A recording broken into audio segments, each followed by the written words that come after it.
Hello, ladies and gentlemen, and welcome back to another edition of the RWT podcast. My name is Mike Larkin, and joining me, as always, by my sides is the dead man of RWT, Paul Morales, and my boy, DC Daniel Crimmins. And, folks, we have a lot of news and notes in the world of professional wrestling this week. We do? We are on the road to WrestleMania. Yes, we do. So, yes, Mike. Yes. What do you want to talk about? What do you want to talk about? Well, I figured we first talk about the Hall of Fame, as we have two new inductees into the Hall of Fame. Receiving the Legacy Award is the great, the one, the only Psycho Sid, a.k.a. Sid Justice. Way to go. Finally, Psycho Sid is in the Hall of Fame. And the other, on the celebrity wing side of things, is the one, the only Worm himself, Chicago Bulls. I'm talking about former member of the NWO, Celebrity Championship Wrestling alumni, Dennis Rodman.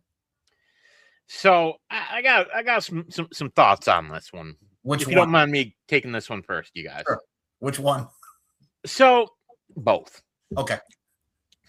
I am stoked for Sid Vicious, Sid Justice, Psycho Sid, whatever nickname you want to give him.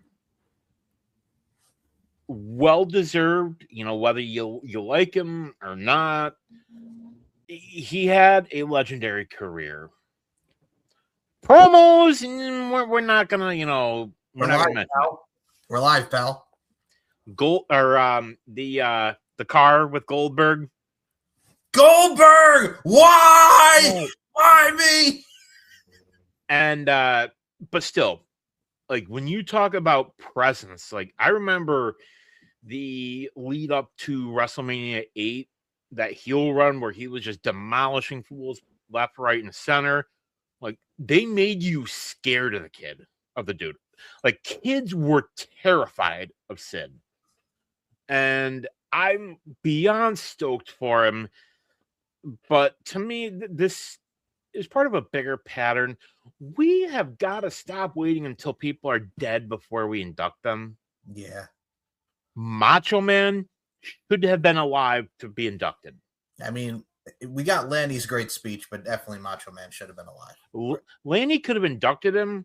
Randy should have been alive to accept. I agree wholeheartedly on that. But I'm beyond stoked for Sid. His career speaks for itself. Not only the fact, he came back after an injury where he shouldn't have. That injury still, that replay. Folks, if you have not seen that, you can find a clip. Just type in Sid breaks his leg. You don't want to. Essentially, he tried jumping off the top rope for a big boot. Yeah. Landed straight down on one of his legs. And let's just say the leg turned into a piece of cooked spaghetti. It was something, all right. Oof.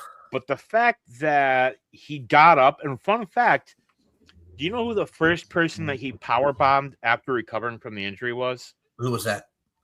It was, I forget what his gimmick at the time was, but it was a guy real named Remy Sebi, a.k.a. El Generico, a.k.a.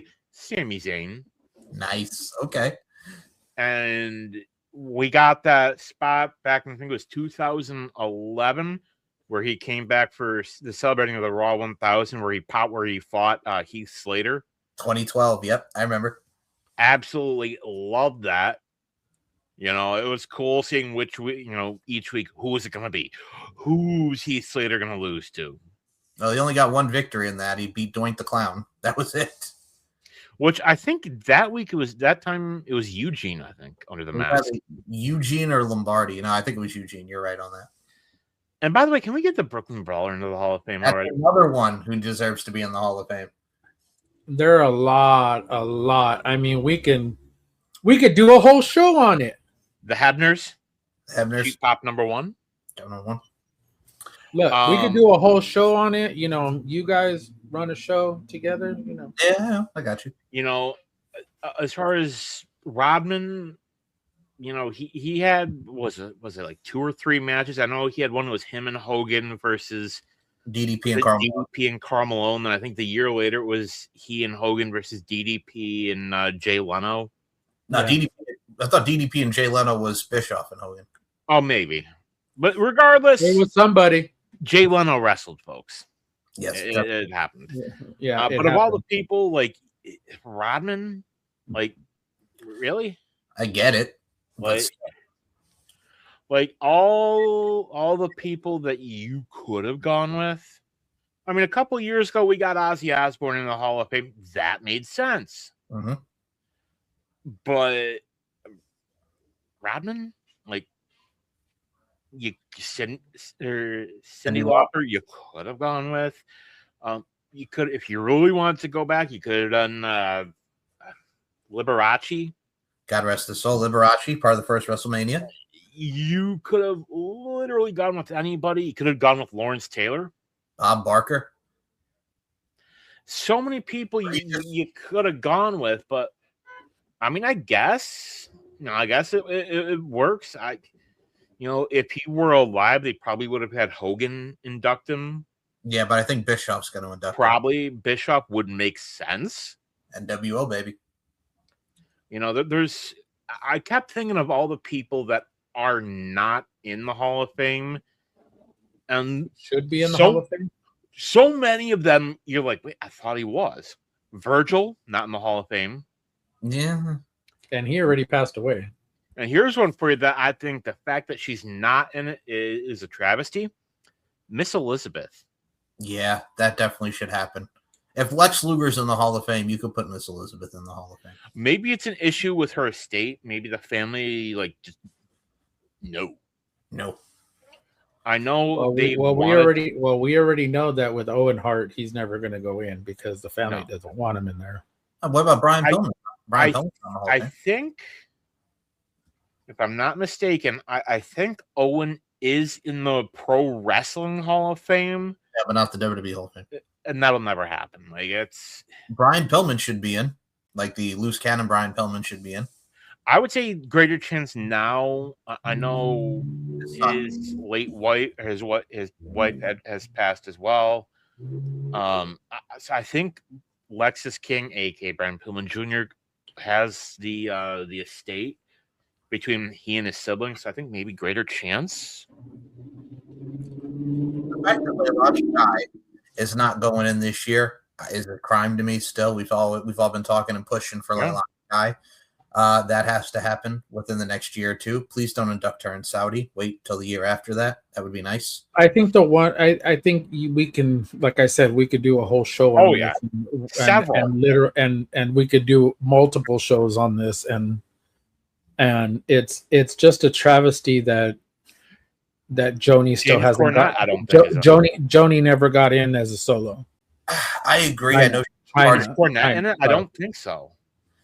Cornette needs to go in because he was an intricate part of like both companies, whether WWE and WCW, on top of the NWA, on top of multiple companies across the platform. Do you still think it's kind of bullshit that Triple H is still, like, even years ago when he was talking about, when you go Google what China does on the internet, it's kind of hard to put her in and all that. You still think that still holds up? Okay. With that, you put freaking X-Pac in there, and he was in fucking porn. You put fucking Terry Bollea in there, and he did a fucking porn. You've got Snuka. You've got Abdullah the Butcher. Sonny. You have numerous people that, if you look at some of the people that are in the Hall of Fame, exactly,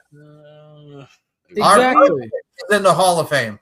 I'll just say this: 45 and 47. There you go. Like, he's in the Hall of Fame. Like, come on now. And I agree with Jesse Ventura. That's a guy who shouldn't be in there.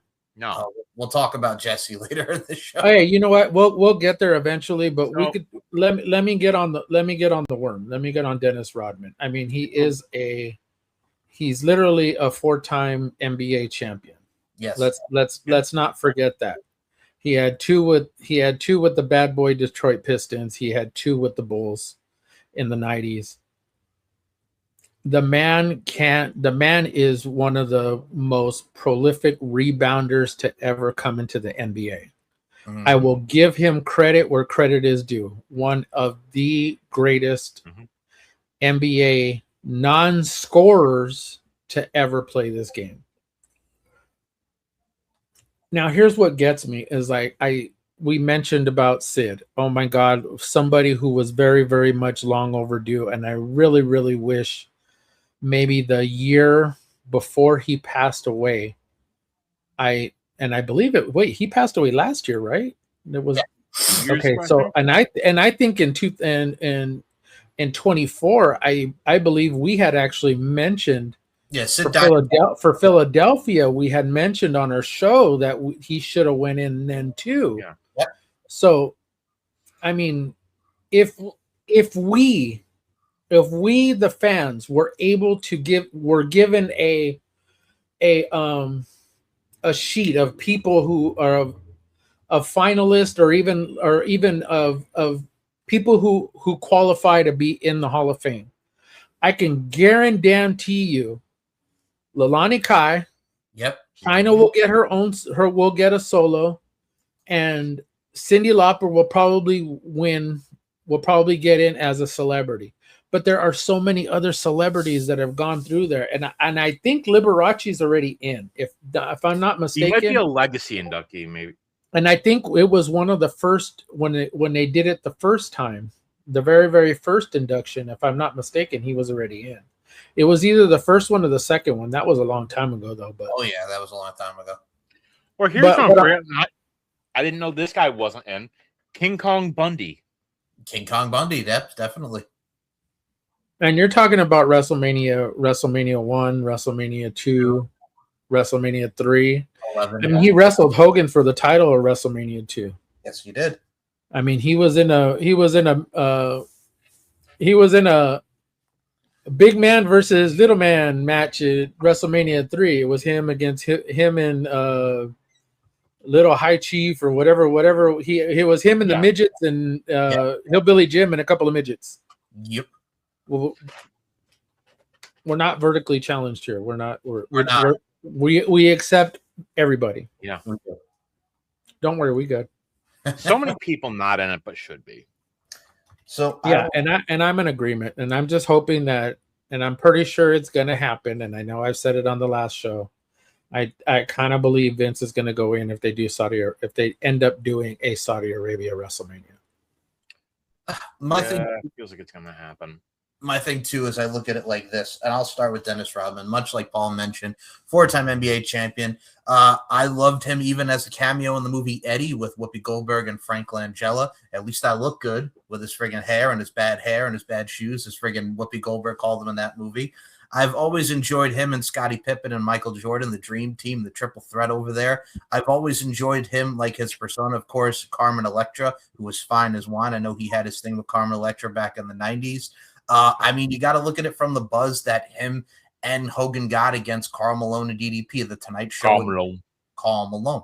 The Tonight Show, like they got major publicity back in the day for that tag team match. I mean, it was definitely a moment for WCW during the Monday Night Wars. So I understand it. And of course, Celebrity Championship Wrestling. And as Dan and I mentioned in our last show, Cheap Pop number 2 for Uncaged, we also saw him on AEW being the guest manager on there in Collision. We saw him with the Acclaim doing it up and whatnot. Scissor me, daddy ass, the whole 9.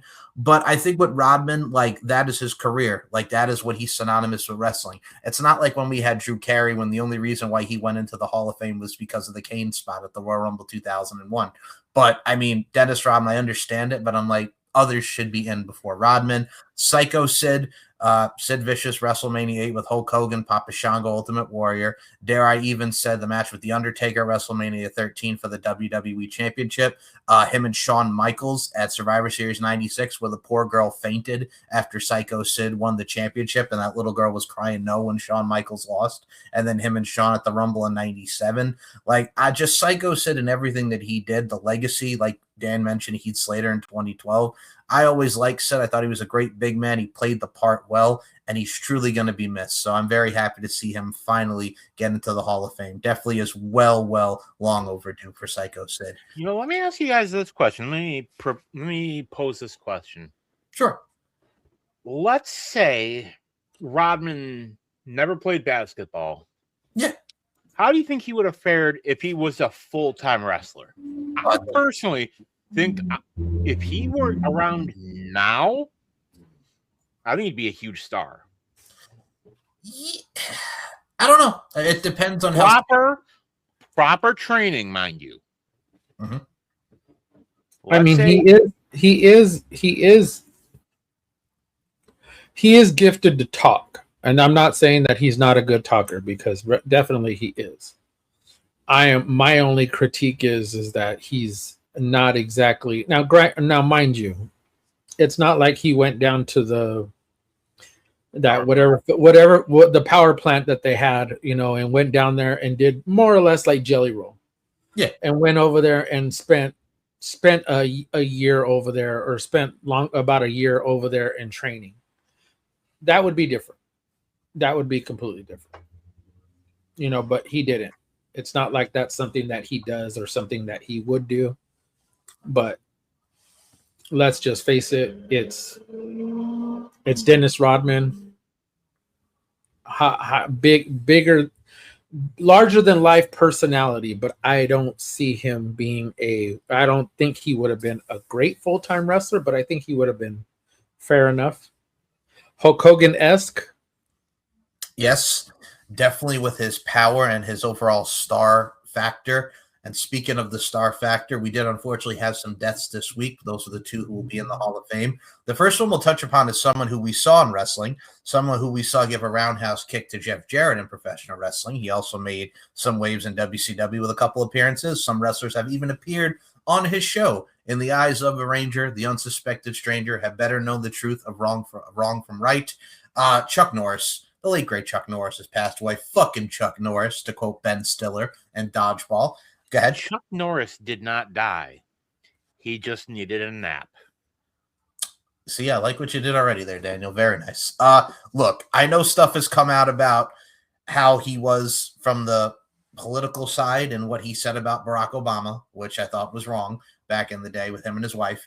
But look, the man gave us great movies. His martial arts, Walker, Texas Ranger, was a very popular show. It lasted to 2001. It was very big in the 90s. He played Cordell Walker great. He was the perfect person to play that character. I always just admired what he did, because he was such a great actor. He could tell a story, and he was a great artist and amazing at his craft. So may he rest in peace on that front. But he was a very larger-than-life, very popular and polarizing figure. So I will start with Paul on this one. Your thoughts on the passing of Chuck Norris? He said, "Damn it, Chuck Norris." Yeah. Fucking Dodgeball, man. I swear I can't. Fucking Chuck. I'm sorry. I grew up on a lot of kung fu theater.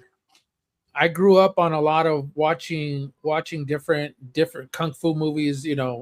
For me, it was always, my Saturday morning was always Saturday morning cartoons, WWE, either Wrestling Challenge or Superstars, Kung Fu Theater. And every time Kung Fu Theater, I'd always see John Saxton right after, and then sometimes he would do like these random interviews with people. I remember one he did with Chuck Norris, and they were talking about The Way of the Dragon, and him and Bruce Lee, and how great that moment was, and how iconic it was for specifically for Kung Fu, because it like literally passed through so many cultures. That you had Kareem Abdul-Jabbar, who was a basketball player, who was in that movie, who was one of the stages that he had to go through. Yes, Chuck Norris was the final level, and I believe he ended up having this whole conversation about Bruce Lee, saying how he asked Bruce, "How do you want to do this? How do you want to do this fight?" He said, "You hit me, I hit you. I get knocked down, you get knocked down. We go back and forth." And if you've never watched it, that would probably be one of the movies of Bruce Lee's, which ended up being his final one. That it was so great to see like those two iconic figures fighting each other in, I believe it was in Rome, was where they did it, and it was amazing. And shout out to Walker, Texas Ranger. I mean, another iconic character that he played And my grandmother used to like. She used to tell me, "Ay, mira, the gabacho, Chuck Norris." I'm like, "Yeah, grandma, I got it." But he was great. I mean, he went to go kick the devil's ass for a while. Yes, he did.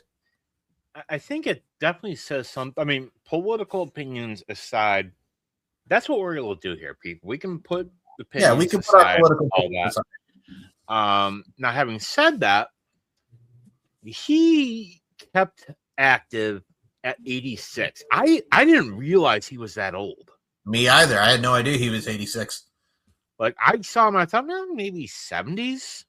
Nope. But 80s, like, and it got me as an aside. I was looking at all the people. I was like, I didn't realize how many people are, that side and up. Like, but I just remember how corny Walker Texas Ranger was. But you know what?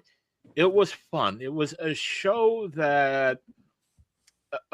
And this isn't me being, conservative or whatever you want to call it, but it was a show that a family could watch together. I remember watching it with my parents and my brothers. I think it was on Saturday nights, maybe. Yeah. Sunday night, and it was a show that the family could watch together. Positive message. I remember his partner. I can't remember his name. Trevette, who was one of the bad guys in the OG Die Hard. Yep, and he's no longer with us. God rest his soul. So maybe he and Chuck are up there driving around that silver Ford pickup truck. I swear, all the beatings that truck took, and it always looked pristine. Maybe they're out there having a drink at CD's bar, who, by the way, that fella was also in Ace Ventura: Pet Detective. I remember. Owner of the Miami Dolphins in the movie. By the way, the laces were in when they should have been out. Yes. I blame you, Dan Marino. Oh, boy. Stealing my name. Well, I will say this. When it comes to Chuck Norris, definitely left a legacy, and he's definitely someone who really upholds what pop culture and what the standings are from what Hollywood was and what his message was within his shows and movies. Another one who unfortunately passed away. We do have to talk about Dennis Condrey of the Midnight Express. One of the greatest tag teams ever, Midnight Express, managed by that goddamn son of a bitch, Jim Cornette, and had a great feud with the Rock and Roll Express, really solidified and identified what tag team wrestling would become. Dan, I'll let you start on this one. Dennis Condrey. I need to kind of take a detour for a second. I just had a genius idea. Okay. Future year for the Hall of Fame. Put Jim Cornette and Vince Russo in same year. Oh, God. Hey, I'm somebody that loves chaos, and I put it out. And they always put the Hall of Fame on a late night. Put it on YouTube. Put it on whatever fucking streaming platform. Why do you hate us? Yeah, man. Why would you want to do that? I just want to see them go at it. And then next night at Mania, Jim Cornette versus Vince Russo, Hell in a Cell. Stop it. Okay. So talk about Dennis. Loser leaves WWE. Wait, they both already are. No. Loser shuts the fuck up. We'll go with that. There you go. Loser shuts the fuck up. No, as far as Dennis Condrey and the Midnight Express, when you think of influential tag teams, you think Rock and Roll Express, you think Midnight Express, Demolition, Steiners, there's so many people. And from what I think Cornette said something like that Condrey, I think he had taken a fall and hit his head. Yeah, and it broke his neck, and yeah. Similar to, I think it was kind of similar to what happened to Jim Neidhart, where he fell and kind of hit the back of his head. And, are Midnight Express in the Hall of Fame? No. I don't know. And that was a team, one of the teams that a lot of people had said deserved to be in the Hall of Fame. You know, I mean, I guess we got to give it a plus that Demolition are going in, Axe and Smash. But why can't we put Crush in there too? He's BSK, not TSK. BSK. BSK. Shout out to Undertaker. And as a random aside, can I just say it's funny that, you know, Undertaker used to be known as the Dead Man, the American Badass. Now he's just known as the guy that announces Hall of Fame inductees. Yep. Yeah, exactly. That's all he is. Can we just get him to host the Hall of Fame now? At this point, yes. At this point, anybody's better than, you know, nobody. Well, I don't. I know it used to be Lawler, but he's in rough shape. I don't think he can do it. Right. But you know, some of these older stars, I think, really need to be in there. Luna Vachon should have been in there when she was alive. Yep. Midnight Express should have been in there. I think the Rock and Roll Express are in there, though, correct? I think Rock and Roll is in there, yeah. Yeah. There's so many people that really should be in there. And how the hell has Bray Wyatt not been put in the Hall of Fame yet? I think we're still saving that. I'll say that's probably going to be in a couple of years. The year after Saudi. That's my guess. Like, really? Couldn't have done it this year? I swear to Christ, if they put it in Saudi... I'm going to be so mad. I know. Well, Saudi, that's assuming WrestleMania in Saudi still happens. This is very true. So, Paul, we'll go to you next. I'm not convinced it's happening. Yeah. So, Paul, Dennis Condrey, your thoughts? You know, it's weird. You know, the fact that there have been so many. Robert Condrey has actually had two different partners, I believe, if I'm not mistaken, right? It was Bobby Eaton. Bobby Eaton and Dennis Condrey. Bobby Eaton was one. Randy Rose was the other one. Mm-hmm. So my thing is, and Stan Lane was his other. There was three. Stan Lane was the other one. It's strange. Like, wait, are you kidding me? Oh no, it's okay. No, it was just them. It was just those three. Stan Lane was the other one. But if you look at the Midnight Express, it's always been Robert Condrey and somebody else. Yes. And do you remember that that Vince McMahon actually had his own version of them? Oh God, the new Midnight Express. What was that? Bob Holly and Bart Bob Gunn, Holly and Bart Gunn. Bodacious Bob and something Bob. What was it? Bodacious Bob and something Bart. Bodacious Bob. It was Bart Gunn. Bart Gunn was the other one. Yeah, and Bob Holly. What happened to him? Just as an aside, I have no idea. I think look. We can go back. Look at the 80s. Look at the 80s and how many fucking amazing tag teams there were. You had the Freebirds, who obviously had so many fucking things. You had the Von Erichs. You had the Road Warriors. You had the Steiners. You had the Rock and Roll Express. You had the Midnight Express. You had so many different variations of rock and roll, something or other.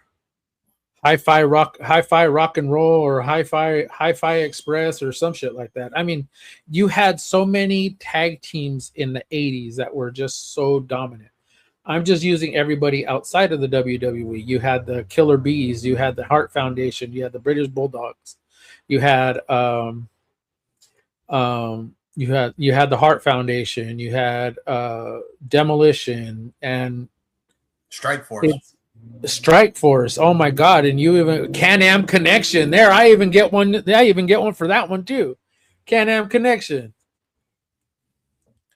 But my point is like, we had so many amazing tag teams across just the 80s themselves, and to see how many amazing tag teams who are not in the WWE Hall of Fame, this one included, the Midnight Express should have already been. The Rock and Roll Express, yes, are in there, but I just feel like there are so many amazing tag teams that were in the 80s that why is it taking so long to get these guys in? I have no clue. And whether it's a lot of the shit that Vince didn't like about him, or they had a fallout with Vince, I don't think it matters, because if, like I said, if we had a ballot and we ended up having all these people that were on it, I believe narrowing it down, we can get so many different people in every year. So here's another one that's not in there, but I don't fucking understand why. Pardon the language. Bam Bam Bigelow. Yes. Again, another one. Now, to answer Mike's question, it was Bodacious Bart and Bombastic Bob. God. I was close. I remember the bodacious part. I forgot bombastic. The fucking 90s people. Like, people, you gotta understand. Like, plus NWA Invasion, right? Didn't they have like an NWA Invasion shit? I think so. They had the NWA North American Championship with Jeff Jarrett, where they kind of like brought him back. Southern Justice. Yeah. You know what? They had Jimmy Hart. They had Jimmy Hart as a freaking manager, Jim Cornette, and Paul E. Dangerously as their managers. Hey, look, long overdue. You know, if they ever get in, I don't know which one of them. I think Bobby Eaton's the only one that's still alive, right? Bobby Eaton and Stan Lane, right? Bobby Eaton and Stan Lane are still alive. Yes, sounds about right. So if that team were to ever go in, I think you have to have somebody represent not Eaton, Robert Condry's, Dennis Condry's family. All right, so as an aside, I think you are, instead of Bobby Eaton, I think you're talking about Squire Robert Eaton. Well, he's dead too. Bobby Eaton died in 2021. You're talking about Squire Robert Eaton. Get it right. Yes. The member of the famed stable, the Blue Bloods, which, just as an aside, the fact that I'm going to go up on a rant, people, I'm sorry. Beer, I know you enjoy my rant, so this is my gift to you. Uh-huh. Mike, I'm going to steal your shtick here. Yes. The fact that William Regal is alive and well is considered one of the most underrated superstars to never hold the WWE Championship or the WCW World Championship or any of the major world championships. The fact that he is one of the most highly respected professional wrestlers in the business, in any company. You talk to the people in AEW that worked with him, not a bad word to be said about the man. Not a bad word to be said about him in anybody in WWE.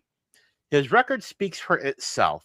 The fact that that man is not in the WWE Hall of Fame already is a goddamn shame. When Edge, Adam Copeland, or Cope, when Cope was inducted into the Hall of Fame, he mentioned the fact that William Regal was not in the Hall of Fame yet, but should be. The fact that that man is not in the Hall of Fame is a goddamn shame. Triple H, Paul Levesque, whatever the fuck you want to call yourself, the fact that you consider him to be one of your best friends, the fact that you have not put that man in there is a goddamn shame. You got his baby boy working for you. He could induct his father, but you haven't put him in there. Don't wait till he fucking dies. Put him in the Hall of Fame as soon as possible. You goddamn some bitch. Rant over. So it was Stan Lane, who was alive, and Bobby Eaton, who was dead. God rest his soul. But yes, I echo everyone. Squire Robert Eaton. Squire, thank you. Squire Robert Eaton. So I echo those sentiments about William Regal. The other death that we will mention, two more. We'll go still with wrestling. Daniel Moody, the oldest son of the late great Paul Bearer, has passed away. That broke my heart because I believe his other brother passed and the wife passed, and of course Paul passed in 2013. But yeah, that broke me because I love the Bears and I always loved Paul Bearer and his son. You could tell how much they loved him from the Hall of Fame speech. Rest in peace. You know, it's just the sad part when you hear the story about how when Paul's wife passed, he just was never the same again. You know, they tried bringing him back, but he'd, put on significant weight. And say what you want about Vince. Vince tried helping him as best he could.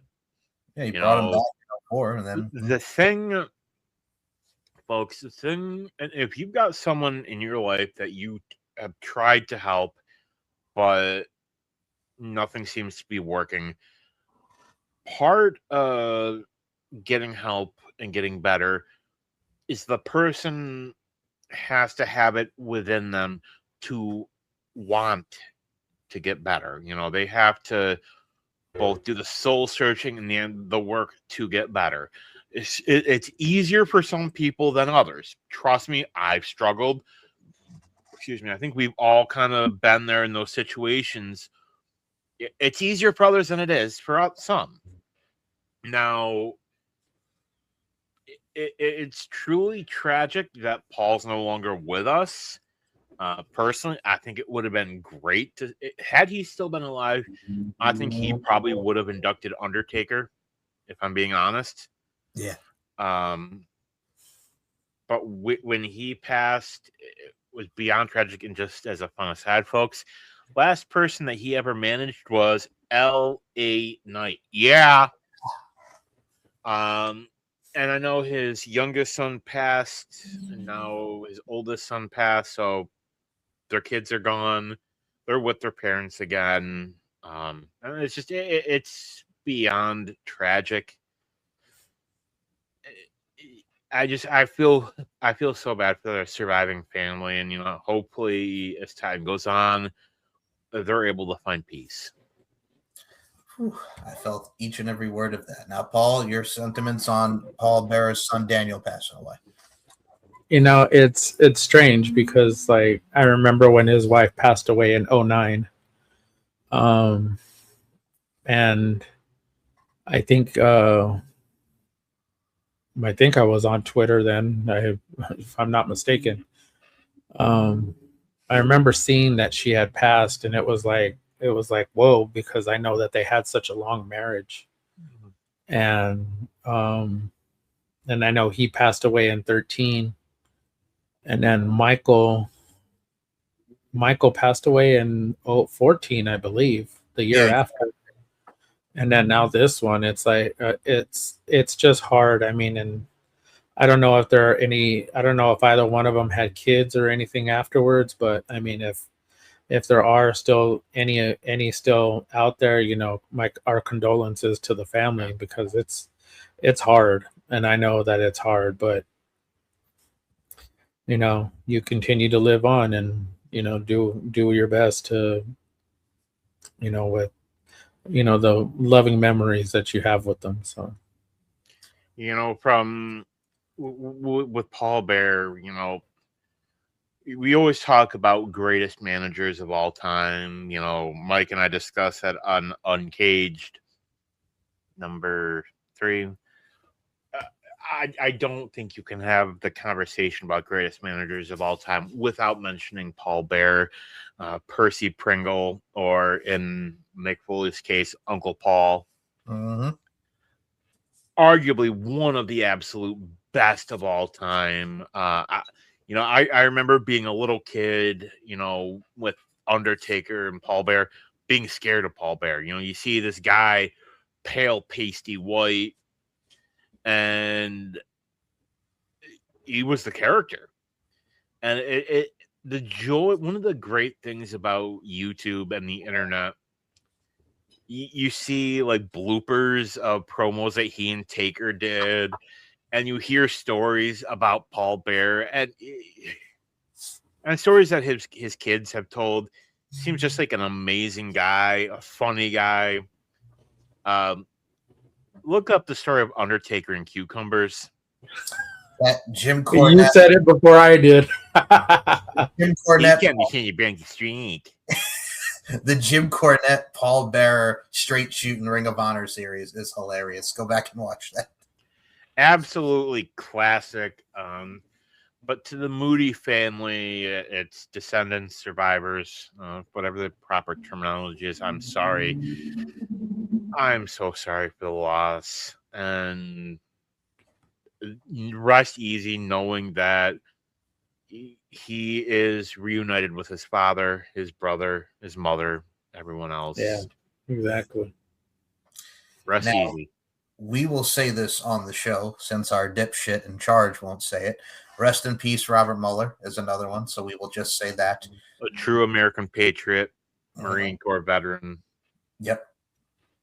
We'll say that because, of course, our dipshit we can. And our dipshit of a president. Our dipshit WWE Hall of Famer. Yes. Just so we can say this is wrestling related. Before anybody goes, oh, you're talking about politics. Yes. The mush brain dipshit. I'm looking at you, chuckle fuck. Oh, yeah. It all goes back. He's never going to let it go. Nope. It all goes back. I can hold grudges. He does. Okay. It all goes back to the mush brain dipshit pretty much saying, I'm glad he's dead. And I'm like, no, man. Then again, you wonder why Mick Foley is like, fuck this company. I'm distancing myself. First, Rob Reiner. And Jesse Ventura. That we'll get to Jesse. And also just this. Just no. Anybody else want to comment on the fact that he's an idiot, or you just, yeah? No, we know he's an idiot. Oh, we know he's an idiot. I'm not shocked, but I just can't. I simply can't. I wish I could say I was surprised. I really wish. So too. I wish I could say that this surprises me. And I hate the fact that we're just at such a place now where it's just like, well, not surprised. And you're like numb to it, and it sucks. I remember in 2005, Yes. after Katrina, when it was a shock when we heard Kanye West say George Bush doesn't care about black people. Yeah, I remember that was a fucking shock. That made news for a couple weeks. Chris Tucker and Mike Myers' face. Yep. By the way, like Tucker's face was just like, or no, that was Mike Myers. Like Mike Myers and Chris Tucker both. Mike Myers was just like, oh my god, and I still don't think they told Chris Tucker they were cutting to him, because you see him just. They probably just had, they're on, go. Call this number on the bottom of your screen. No, if you want to argue this, call that number on the screen. Yep. I hate how just desensitized we are to this fucking bullshit. I miss a time when we held our political leaders. And it's not just the president, it's your congressmen, your senators, your governors, your mayors, whatever. Yeah, your porn stars. You held them to a higher standard. Exactly. I miss those days. That I miss them too. Say what you want about George Bush. He didn't debase himself to this extent. You had people making the most disparaging comments about him. He never debased himself.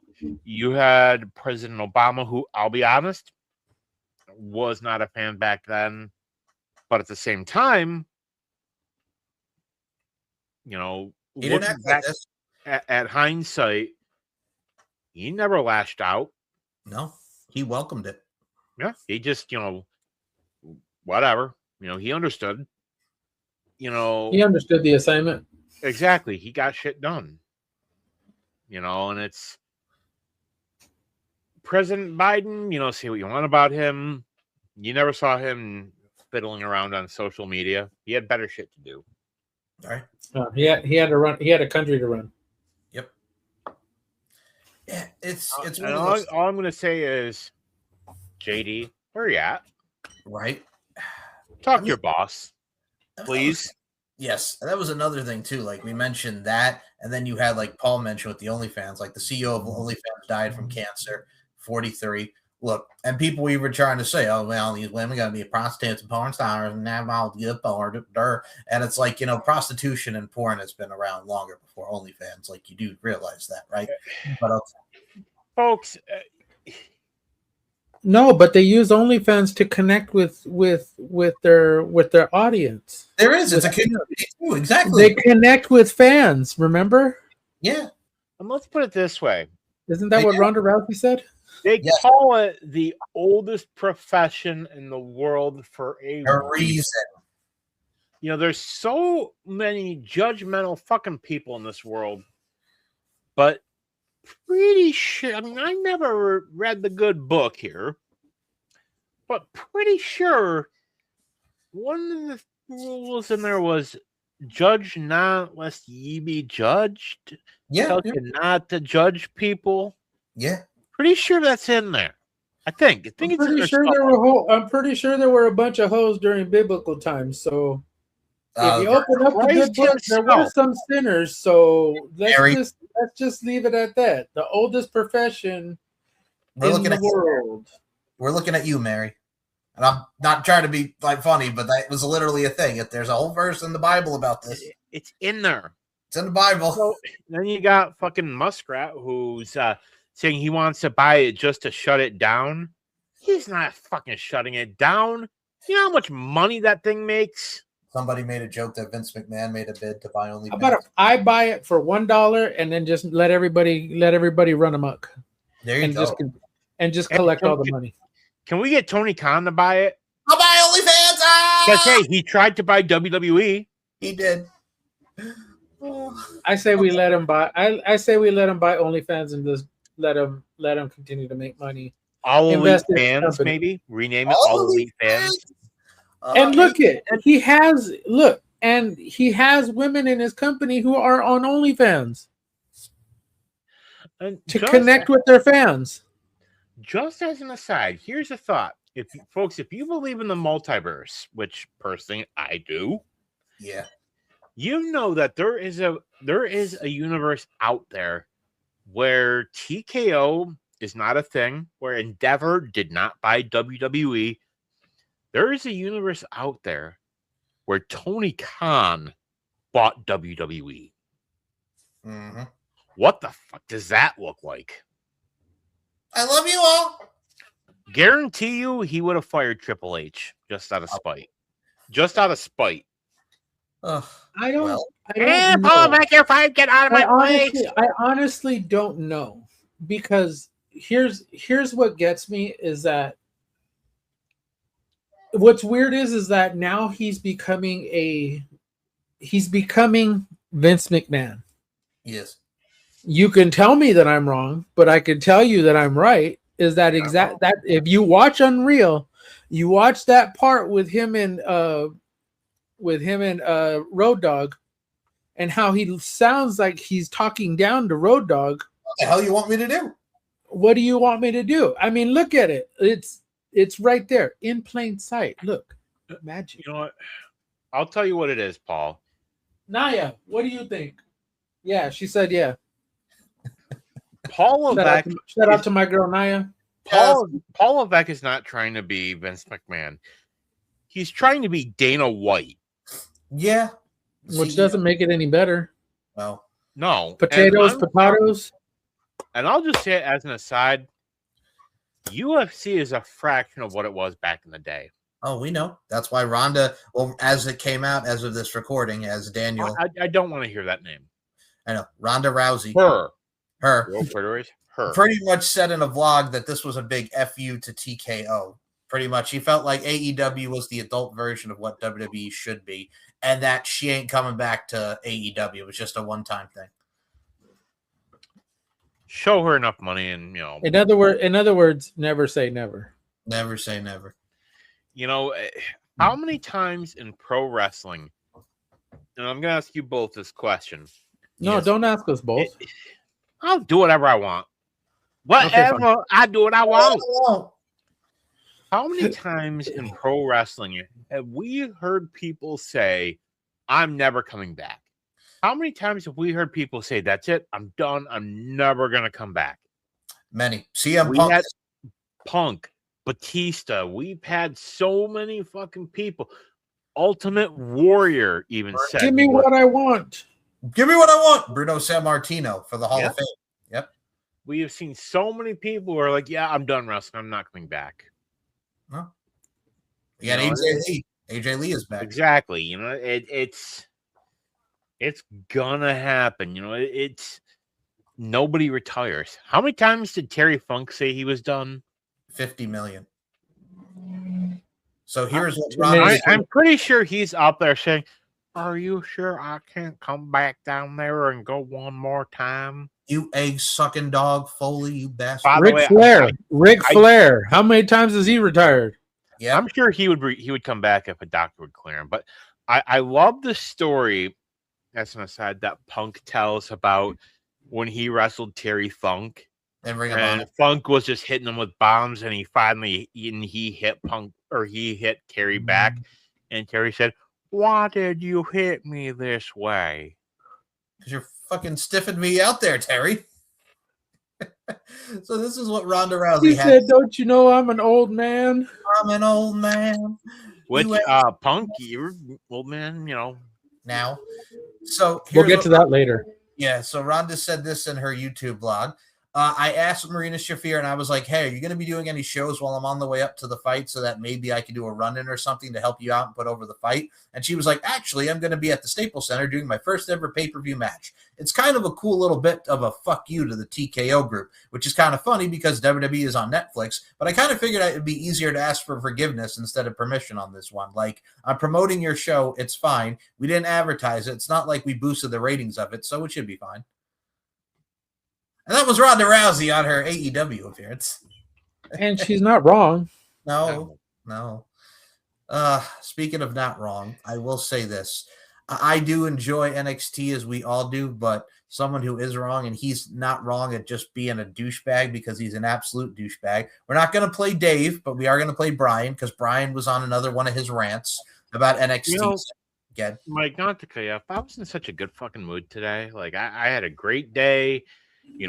Good evening was doing good. Had a nice dinner. Had a great day. And then you got to bring up this douchewad.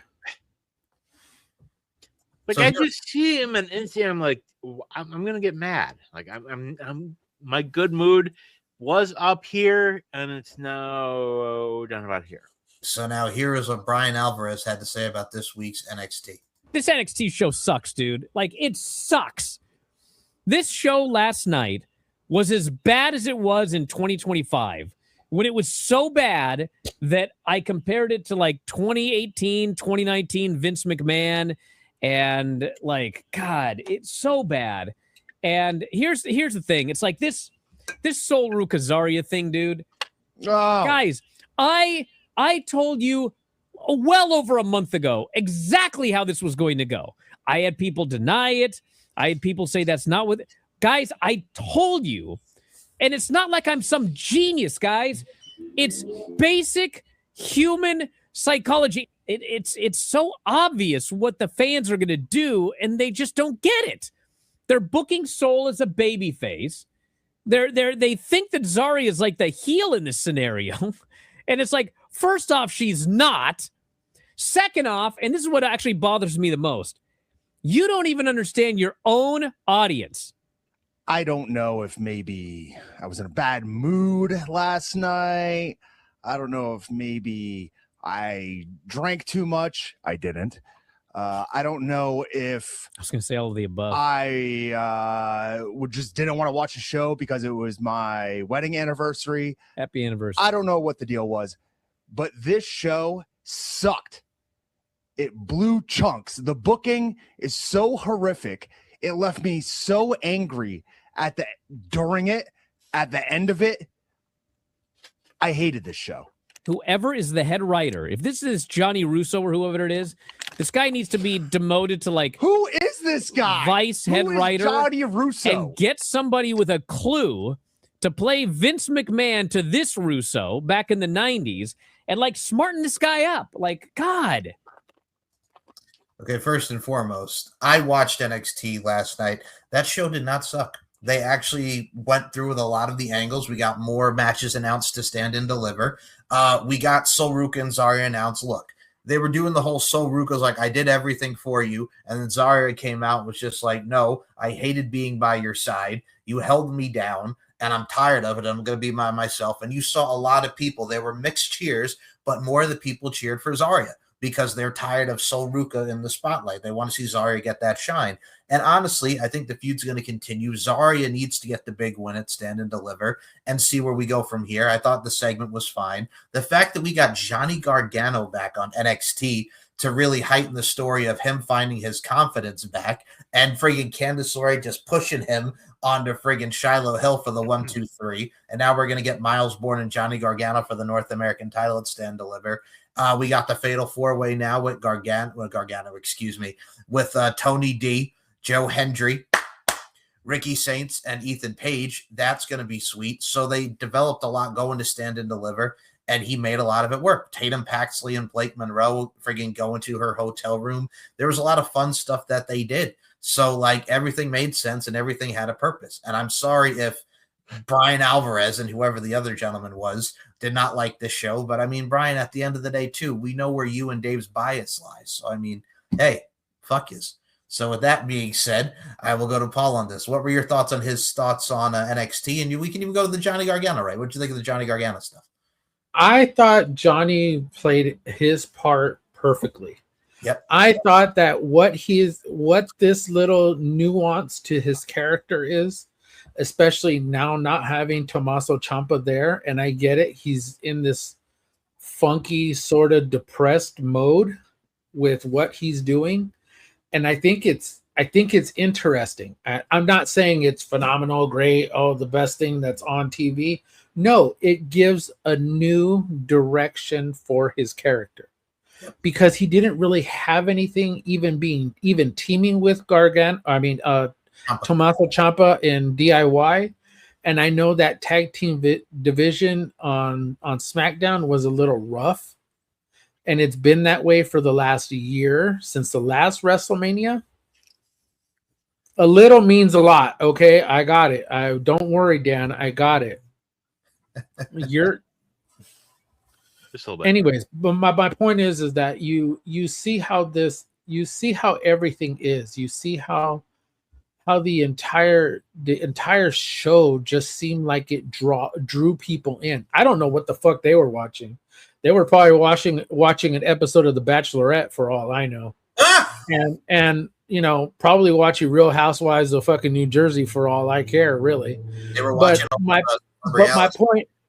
point is that they were, and I think they do this bullshit just because they know that they can agitate however many fucking people subscribe to their bullshit. Subscribe to us. At least we could talk bullshit, and at least it'll sound fucking legit. Yeah, not like the link is in the description below. Don't worry about it. You can find us all there. But anyways, my point being, back to my point one more time, is that, but yeah. Cheap Pop number 4. Yeah, Cheap Pop number 4. Johnny is playing a great character, and he's doing it well. Again, not to back phenomenal, outstanding, anything like that. It's interesting and it's intriguing and it's drawing people in. Denise wasn't exactly too happy. I know, Denise. I know you weren't exactly too happy with how it ended. I saw the clip.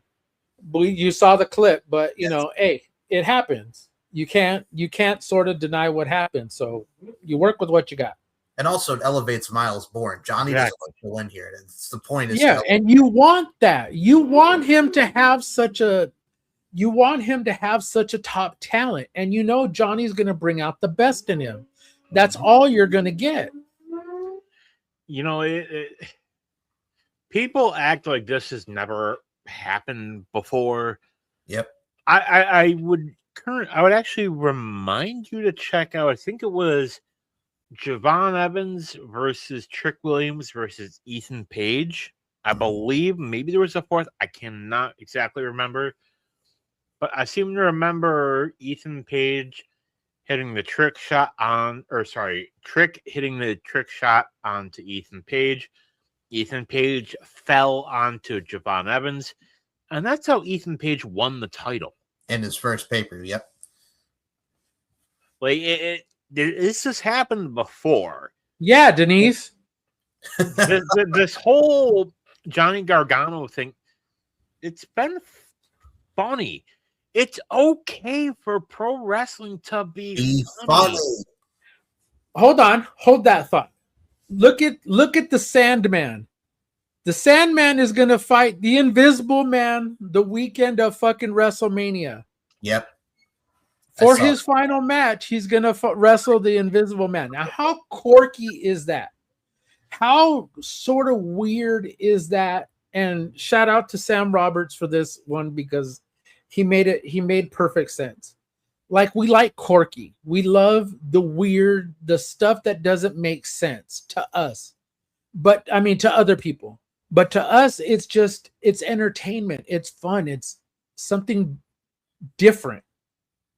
But it makes us just laugh, giggle, and chuckle at some of the stupidest things that people can do in the ring. We got Janela. Yes, we do have serious wrestling. Yes, we do have serious wrestlers. And Johnny's just playing a really, really goofy character. Yep. And just as an aside, there is so much negativity and so much darkness and bullshit going on in the world right now. A little comedy, a little goofy stuff. There's nothing wrong with that, people. Here's a thought. If you don't enjoy that kind of stuff, change the channel. Watch one of the other fucking wrestling shows.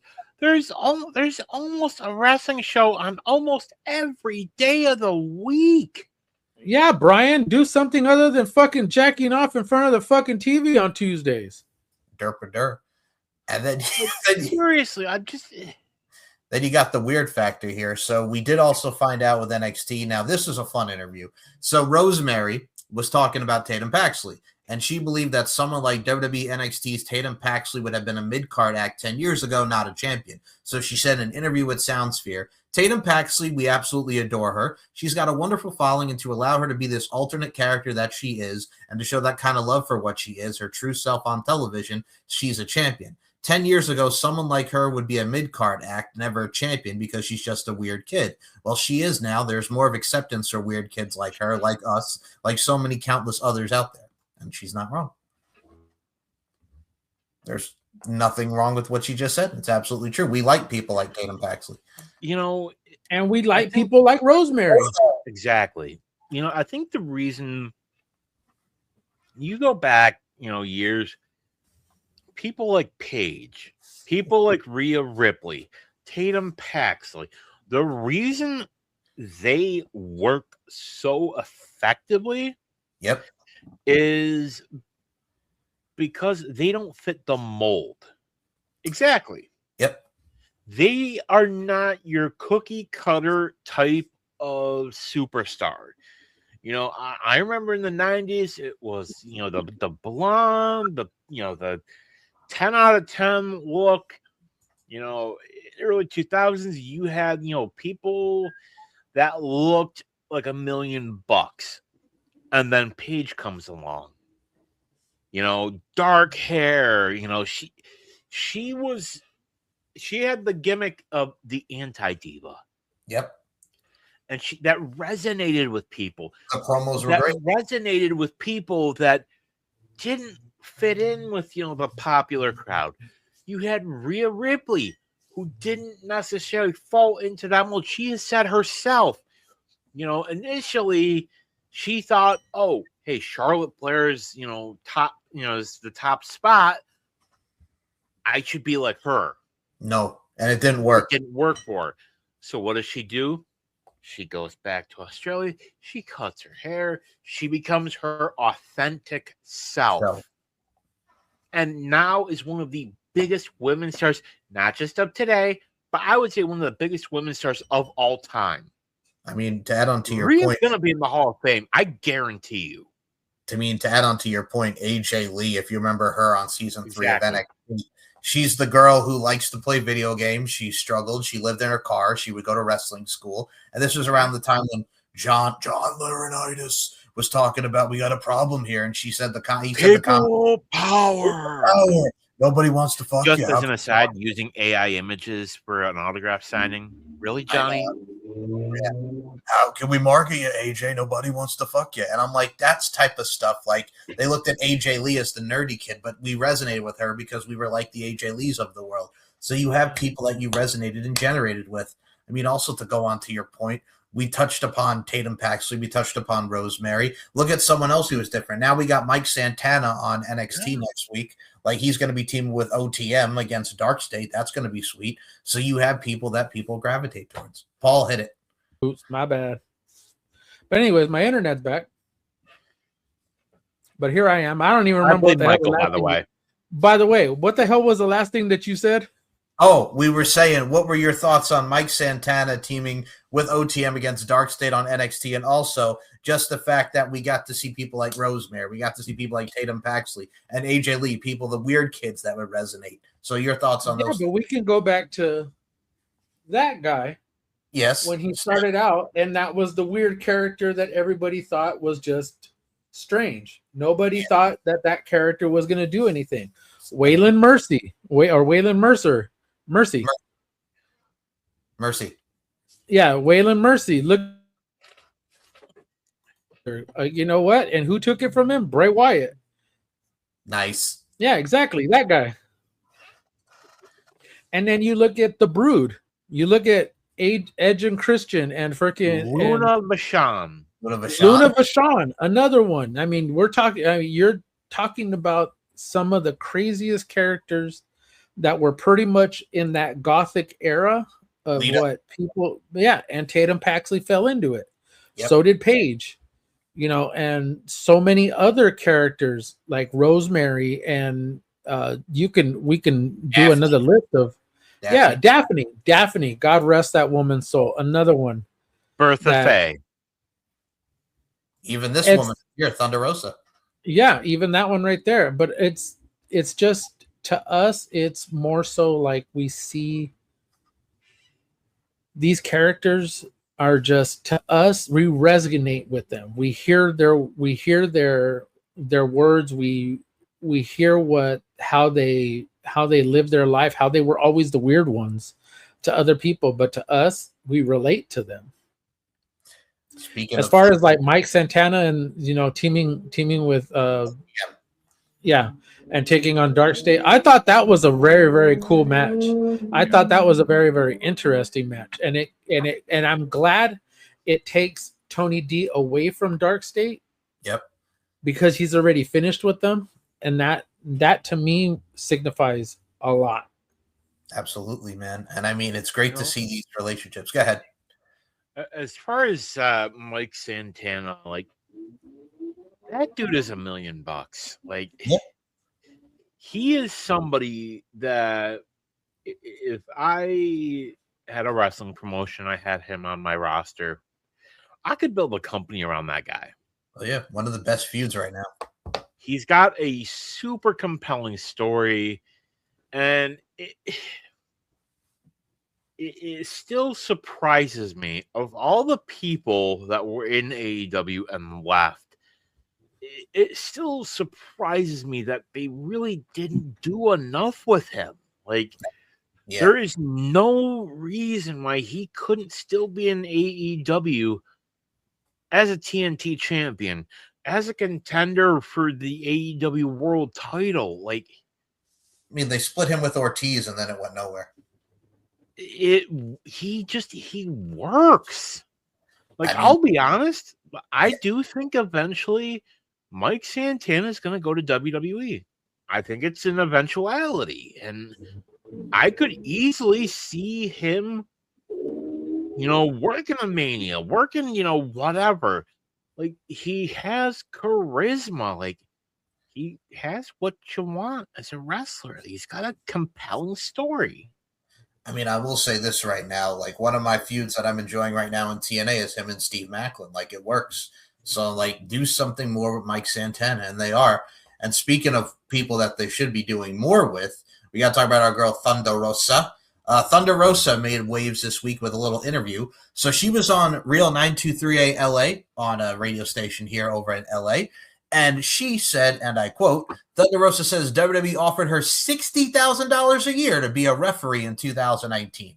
In 2019, WWE called me and they were like, are you ready to hang up the boots? I was like, well, I needed money. I needed steady money because, brother, being an independent professional wrestler, when you're talking about hustle, it's a hustle. I was hustling all the time and I was tired. After like 7 years, you're like, man, I need a job or something. They offered me like $60,000 a year, which at the time it was like, all right, it's better than what I was making. There was a hurricane that happened, and then they just kept pushing my tryout, and it never happened, but it was meant to be that way. So yeah, they offered her to be a referee. And I'm glad she rejected it. Oh, Yeah. absolutely. Like, because we never would have got that match with her and Britt Baker in the fucking steel cage. We never would have gotten that. Never would have got we never would have got the blood feud that we had with both of them. Oh yeah. And just her, I feel bad for her because she's had so many recent injuries, you know, that kind of sidelined her. But hey, you know, she's back, she's doing her thing, and that's a plus for her, because I know she's still wanting to run it back with Britt Baker one more time, but we all know why it ain't gonna happen. No.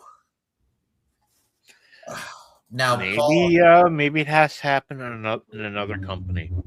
Agree.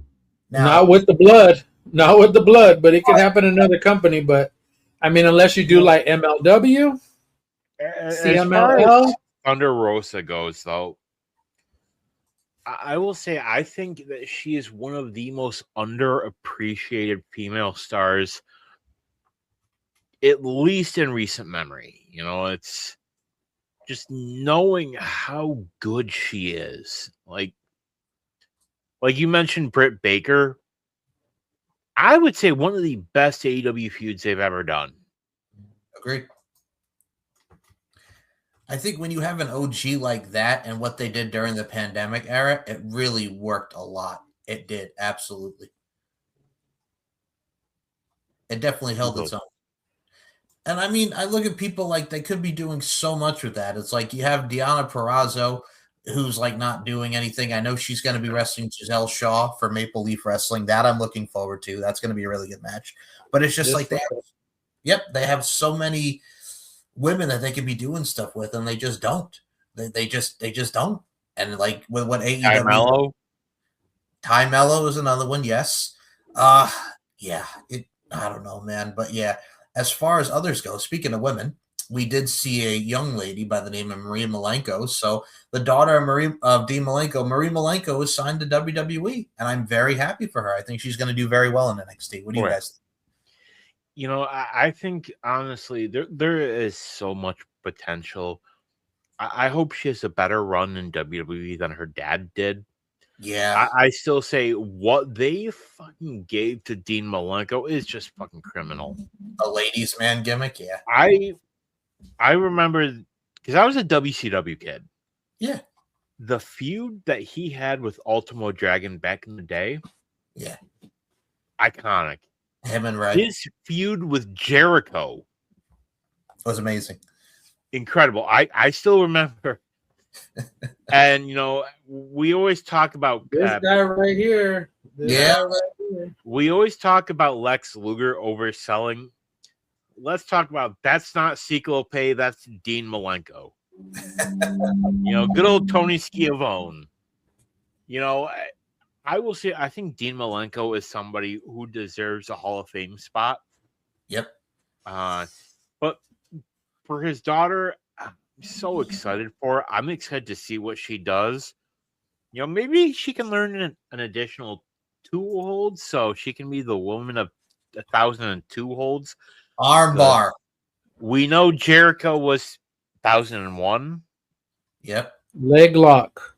Boston Crab. Remember that they did that? He started that, and then they went to commercial, and then they came back, and he was still on the list. Yep. That was hilarious. And you had that again back to stupid things that happen in wrestling. You know, I am so stoked for her, you know, just to see what she can do. I really hope they don't give her some stupid gimmick name. You know, I can understand some people that don't necessarily want to use the family name. I know for the longest time people thought, oh, Braun Breaker, they didn't want to use the Steiner name. That was his call. It's like, I'm going to separate myself. That was Braun's call. Yep. But, you know, I think honestly, I think for her to use the Malenko name, it would work. Because honestly, most wrestling fans don't know who Dean Malenko is, which sadly is fucking criminal. Well, you have to do, if they put her on NXT and they do have her use the Malenko name, you do have to do like some video packages of Dean to really go with it, like they did with Brian Pillman with Lexis King. So I mean, And she's got to use the Texas Cloverleaf as her finisher. Yes, Nobody's using it. She uses it already. use it in Japan and Stardom too. She was using it in Japan, so at least she was using it. But I mean, like, I know Aldis used it when he was wrestling, but I can't think of anybody on the WWE roster that is using that as a finish right now. Yeah, Rhea Ripley does it. She does it. Does she? Yeah, But she does it reversed, like with the person in front of them as opposed to them behind them. Different hold. I'm talking standard. No, OG. I know. But his daughter uses it. Yep. I hope they let her keep it. Whew. I do too. And maybe because honestly, her dad's theme in WCW is still one of my favorite. If you can find a way to take Dean Malenko's WCW theme and maybe rework it, there you go. I think she could be a timeless addition to WWE, which I think is a great segue into our next topic. Absolutely. Then we'll talk about the other signings here. But Mike Johnson of PWInsider.com has reported that Toni Storm is not injured. It was said she will be taking an extended absence from the ring and is not expected back anytime soon. She was at the big event EXS over the weekend in New York and showed no sign of injury and was in good spirits when interacting with fans. So she is not injured. I think this is just an absence for Toni Storm. Some people have said she's pregnant. The juice was loose. What do you guys think about Toni Storm's absence? Giggity. Giggity. You know what? If they're giving her some much needed time off, which she has, she's well deserving of it because she's been going for the last 2 years? Yep, straight. With like no time off and even with being women's world champion. I mean, she was women's world champion nearly 2 years, right? Yes, she was. So you're giving her some much needed time off. I mean, and she's well deserving of it, man. Dan? You know, whatever the case may be, whether she is with child or just on a break, she has earned it. Mm-hmm. You know, when you think of the top women's stars in professional wrestling, if she's not in your top 5, I don't know what you're watching. For me, I think WWE side, you got your Rhea Ripley's. But if I were looking to introduce somebody to women's wrestling on the AEW side, I'm showing them Toni Storm versus Mariah May. The Hollywood ending. And, you know, I can't think of another female that could pull off her gimmick like her. No. That's why but I am going to give credit where credit is due. And I know I said this in our chat. Mercedes Moné has grown on me. She's down to 3 belts. And she's down to 3 belts. And what's very, very interesting is that she's literally putting over everybody that she's won them from and dropped them to. So kudos to her and everything that she's doing. So I had to give credit where credit is due. And she's doing the damn thing. Agreed. And we also have to give kudos to other signings here. So we did see Starboy Charlie beat Cappuccino Jones for that ID championship, and he is now a WWE ID prospect. So tell me that is not one of the best names. Cappuccino Jones and Cappuccino Jones, yes. So actually, it makes me want a cappuccino right now. Well, almost midnight. Yes. Now here's my thing too. We saw with Evolve. I have to put this. I sent this to you guys. So you have Stax is on there with the Birthright. You have Tony D. Luca Crucifino is now a raver on Evolve, which talk about a 180. He's all about that plural life. He's about that peace, love, unity, and respect, man. So he went from Luca Crucifino, the consigliere, to a raver, which is like when Leo Kruger went from this psychopath to Adam Rose, like friggin' Russell Brand on steroids. Like, come on, man. Like, he's now a raver on Evolve. Yeah, man. Peace, love, unity, and respect, man. Love. So that happened. But going back to the signings, we also have a new ring name. So Notorious Mimi, shout out to her. She was under WWE contract. She used to be Sloane Jacobs. She is now an ID prospect. Valentina Rossi, who was Gianna Capri. She is a ID prospect. Fallon Gray, who's going to wrestle as Veronica Haven, and someone I had the privilege of interviewing for All Things Pro Wrestling back in 2023. Erica Demia. She'll be competing as Anya Rune. And yeah, that is going to be the list of names on the ID side. So congratulations to all those people. Just as an aside, yeah, I kind of dig that name. Which one? Anya Rune. Yeah, Eric Academia. I like that ring name. That sounds cool.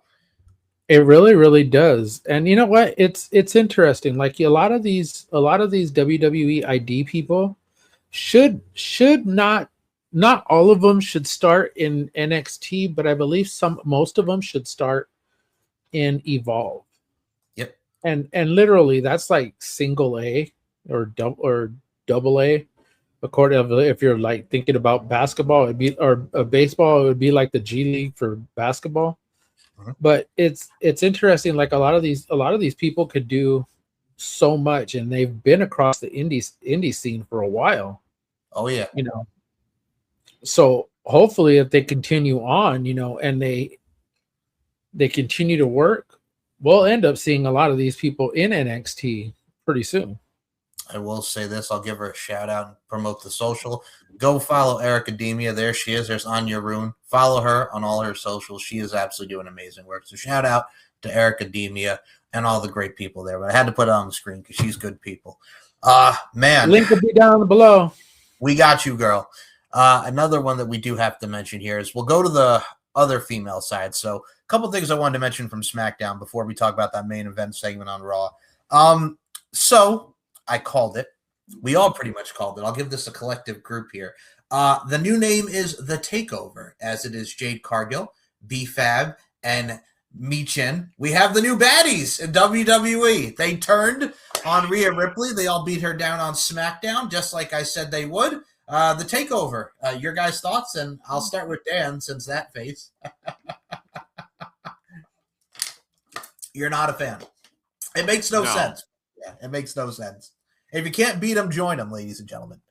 Literally, up until a couple of fucking weeks ago, they hated each other. They were feuding with each other. They hated Jade Cargill. But no, literally, it's the fucking baddies. It is. We saw this shit years ago. Yep. And nothing fucking happened. I guarantee you, this stable is going to get dropped right after Mania. It's going to be done. If that's the reason. Well, if that's the reason quote, why yeah. To quote Randall Keith Orton, stupid. It makes no sense. It was too goddamn obvious. God, you know what? You go back to Unreal, and I'm gonna do this again because if you listen to fucking Road Dogg and him trying to describe why Chelsea Green and Julia should have another match, and then Triple H is kind of like, well, what are you gonna do after that? Well, you need to do something with these women. You weren't putting Michin in, and you're not even doing anything with Julia. You're literally just having her hold the belt for no apparent fucking reason. And you're not having her compete for it. Well, and the one person that she should be competing against She's not. Well, I mean, You had. How is it that you're going to have all these amazing matches with Chelsea Green and Michin, and all of a sudden now you lost Michin in the shuffle, and she wasn't doing anything. Well, we got Tiffany And now you're going to connect her with fucking Jade, who had a bunch of people who didn't fucking care for her. Yep. And now you're going to put them in a group together with with two girls who were feuding with her not just a month ago. My thing Now, too at is, no point in time was there any interaction, was there any conversation? No, you just literally pushed them out there, and now they attack Rhea Ripley. So now what? So does Rhea have Io come? Does Riho reform again? Do we end up with like Chelsea Green out there at some point in time? I'm trying to figure this out because I'm trying to think of this week, and then the following week, and then the following week, and then all the way up to WrestleMania. So what? Now you're just gonna beat the shit out of Rhea with these three women to present what? that's my It thing. makes no fucking sense. I'm sorry. You can draw this up, paint a picture, whichever way you want to do it, but it makes no fucking sense. I tend to agree with you because they're now going towards the Julia Tiffany Stratton route for the U.S. title, which will be on this week's SmackDown. And Mia Yim, whether we found out via Fightful, so she would tweet this. I'll never forget what she did to Uncle Al and my boys. So they're going back to the Judgment Day OC feud from 2022 that happened 4 years ago when they first came back to the WWE. So that's why, because 4 years ago, I remember what you did to my boys. But you were just feuding with that woman right there. I know. It makes no sense. But So again, now you're gonna go back and bring shit up from fucking like months ago instead of rehashing stuff, having them bump into each other backstage, which probably would have made a little bit more sense, which probably would have gotten a little bit more of an interaction between Michin and Rhea. Well, it did when she got pissed when she was like, hey, man, I'm friggin' hurt. Why are you talking to me right now? And then you saw Jade Tark and a BFAB in the background. So that's how they're going to probably try to present it. And also you got Io now, who's in the feud with Kairi and Asuka, telling her to stand up for herself. So it looks like we're doing something with Io, Kairi, and Asuka. We're going back to that. So they split up Riho so they can have Io go with Asuka and Kairi. Go ahead. You know what it's going to be? It's going to be a ladder match for winner gets Kairi Sane. That's going to be. You're going to put her in the shark cage? Put her in the shark cage, yeah. But as far as this goes, Hi, Moses. Go ahead, Dan. 4 goddamn years you've had, and now you do it. Now it's just like I remember what happened 4 years ago, and fuck you. All the chances you've had, now you do it. And I swear, if they had not when Rhea showed up on fucking SmackDown. Yep. But you wait until now to present it. Yep. And she's been on there for what, 3 months already? Yes. That and when there was the whole Damian Priest, Aleister Black feud, or 2 months. months. Show up then. Didn't do anything. Nope. You know what? I can't necessarily blame Jade Cargill for this. She's doing what she's given. You know, it's like when you blame somebody for doing their job, she's doing what the writers give her. She's doing what Triple H gives her. You know, I miss the time in WWE when Vince first left, and we thought everything was going to be so fucking awesome. It's like, yeah, Vince is gone. Now we're going to get NXT Black and Gold on the main roster. Yeah. We're getting jack shit. You know, but it started out good. It did. And then all of a sudden it's like it went, as you said. Well, because it's been fucking bogus. Yeah, 2025. The problem is when you think back over the years, and I know I mention it every show, you know, links are going to be down below. So Cheap Pop number 5. Yep. Of all, every year up until WrestleMania 40, I watched every WrestleMania from number 1 to number 39. Yep. And I think we mentioned it on our last show, but I remember being a kid and being so excited for WrestleMania. Same. Being so excited for the build. Each show, be it Raw or SmackDown, you had to watch because you were like, I don't know what's going to happen. Who's going to show up? What's going to happen? I remember WrestleMania 18 when you had The Rock versus Hogan. That whole build-up, incredible. Jericho versus Triple H, great build-up. This has been one of the worst WrestleMania build-ups we have ever had. I mean, last year's was bad. I would say this one has been okay, but still, it doesn't feel like WrestleMania. Even WrestleMania 40 was not all that good. They spent everything on Reigns versus Cody. And Seth and Rock and the whole 9, yeah. But yeah, they got to do something. Now, I have to mention the other SmackDown thing before I mention the notes from Raw, and then we'll close out with Jesse Ventura. Randy Orton killed poor Matt Cardona. One more time. Look, I like the angle that we started with, and then he friggin' called him an indie mark and a nerd, and friggin' Randy just friggin' ripped his soul out his heart.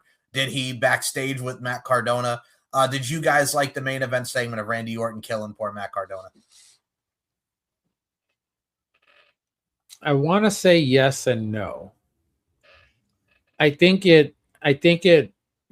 Whatever they're trying to do with Randy, and I get it, you're trying to make him a heel, but it's not working. It's just not working. Not with the fans, because there are so many fans that don't like Cody. And it's not for the sake of that we don't like Cody because of him being in that picture, him being the champion, which a lot of people don't think he should be champion either. It still should be Drew. At what point in time do we elevate anybody in this company? At what point in time are we going to elevate somebody into that upper echelon of position? You wanted Drew to be a top heel. You wanted him to be that heel, and he has every opportunity to do it, and he's been doing it. He has been that heel, and yet you want to have Superman come in and fucking all of a QB1, whatever the hell you want to call him, to come in and take all that away. And a lot of people are just like, I'm over it. You could get the frustration from fans because of everything that fucking Roman went through. Now you got Drew and Jacob falling off the thing at the end of SmackDown to close that out to see where we go from there. So hey, but go for it. Hit it, man. I'll say it. The WWE title match for WrestleMania, it should not be Randy versus Cody. It should be Jacob versus Drew. I am more invested in that match because we know what's going to happen. Cody's going to beat Randy. It's going to happen. And the problem is, and it was the same thing that we had with Cena, the same thing we had with Reigns. By them shoving Cody down our throats, they're making us resent him. Yep. That no matter what town you go to, he's going to get fucking booed. Oh, yeah. This isn't AEW. Cody has no fucking power. He is not an EVP here. No. He does whatever the fuck you tell him to do. If you say to him, Cody, you're turning heel, he does it. It's like, put it this way, Mike, let's say you worked for me. If I said, Mike, I need you to do this, that, and the other thing. Are you going to say, no, I don't want to do that? No, I'll do it to the best of my abilities and kill it. Exactly. You're going to say, okay, that's what my job is. That's what I do. Honestly, if they really wanted to breathe new life into this, I'm going to tell you what you do. And it's so fucking simple that it's obvious, but they won't do it. You have Cody versus Randy, and it looks like Randy's gonna get the title. All of a sudden, you hear, if you smell what The Rock is cooking. Rock comes down, you think, oh, he's gonna help Randy Orton win the title. Randy stares at Cody, stares at Rock. All of a sudden, you see Cody hit Randy with a low blow. Crossroads. Cody wins 1, 2, 3. If we look back a couple years ago, if we go back, say 5.5-ish, 6 years, whatever. Look what turning heel did for Roman. Yep. Look how much of it made Roman a bigger star than he ever was.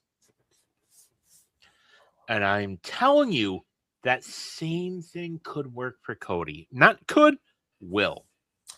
Now, speaking to add on to your point, we go to Raw now. Roman Reigns crashed out at the end of Raw, and Jay was telling him, Joe, do it. And Jay was calling the shots.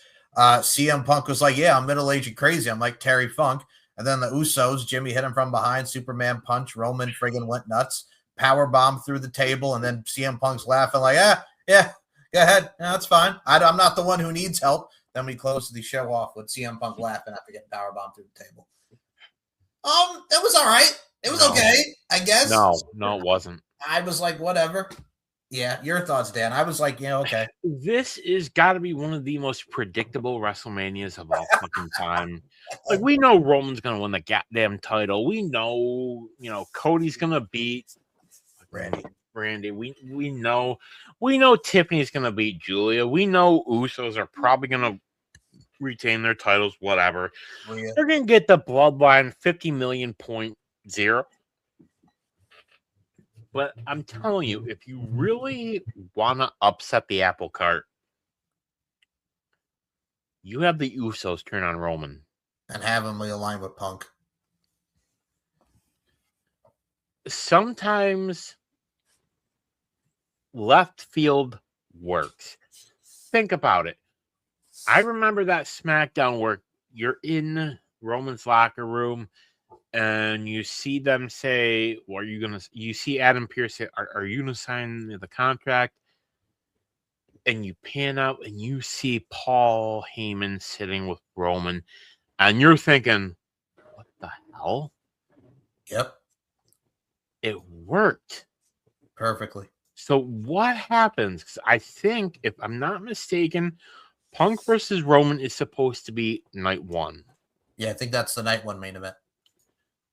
What if you have the Usos cost Roman the title? Because you saw Roman hesitate. Yes. And it took the Usos telling him, do it. Yep. I like that. Paul, what did you think? But are they going to do that? No. What did you think about Roman's crash out, Paul, and the whole segment that led to that powerbomb through the table and CM Punk laughing? Well, you have to remember, last week we ended it with Roman laughing and calling Punk old. Yeah, now it's... And then he said, then Punk crashed out and ended up hitting Roman, and then he's just sitting there laughing after being called old. And then he comes back on Monday saying, well, I'm not mad that you called me old. Then what the fuck did you get mad for? Because it's the way you said it. It's the way you said it, Roman. It's the way you said it. Okay. Whatever. Okay. But it's like, again, something that didn't make sense or whatever. I don't know. I'm trying to get so many different perspectives on this. I mean, back to listening to Pro Wrestling Nation 24/7, and I get Bully and Dave LaGreca in the morning, and then of course I get Sam Roberts trying to explain it to me, and I'm just like I listen to a little bit of Coach, but it's still sometimes it's just like mostly the coach. mostly a little bit unbearable. But Bishop Dyer, I have to admit, does give a little bit more of a perspective. Well, but here's the thing though, is like you're trying to figure out what's going to happen, and I do believe if you look at what Jay was doing, Jay was calling the shots. Jay was the one that was out there telling everybody what to do, and he was the one that was playing that Roman Reigns-esque character. Go back to last Friday, Solo, and you look at what Tama Tonga told Solo. You're starting to sound like Roman. Yep. Who else is starting to sound like Roman? Jey Uso. So are we going to end up with this whole tribal chief again situation to where somebody wants to be the head of the table? Mm-hmm. I don't know. I don't know if it's going to be an MFT bloodline, anything, whatever. So I just think at some point in time, Shinsuke is right. Shinsuke is totally right. That's something that Tama Tonga needs to think about. Tama Tonga. And he's turned. You know, the babyface turn's coming. Go ahead, Dan. One of the rumors that came out a couple of days ago was that there are reports of them splitting up the MFTs, which don't split it up entirely. I will say this: have Tama leave. You know, have him leave the NFTs and then give us, you know, because I'm sorry, but Tongaloa, the infamous Tongaloa, have Tongaloa and JC Mateo and Tonga and Solo, have them work together. Tama, dude's got charisma out. Dude has so much charisma. And here's a thought. But we've known that since New Japan. Oh, yeah. Hear me out. WrestleMania 42. Don't do a singles. Think Dom and JD versus Finn. And what if you have Finn's partner be Tama Tonga? Bullet Club, yep. That'd be cool. I'm telling you, Tama Tonga has so much charisma. Like, he got the growl or whatever you want to call that shit. Like, that got over. And like the and you heard it from the fans. That's when you, as soon as you saw him come out, start clapping. Yeah, fans were doing it. There is a video, I think it was in one of the overseas tours, where, you know, they're leaving after the match and a fan's doing it, and he goes right up to that fan and goes, yeah, and then just and then he turns to his other side and there's a security guard and he does it right in her face. Like, I'm telling you, Tama Tonga has so much fucking charisma. Like, let him be him.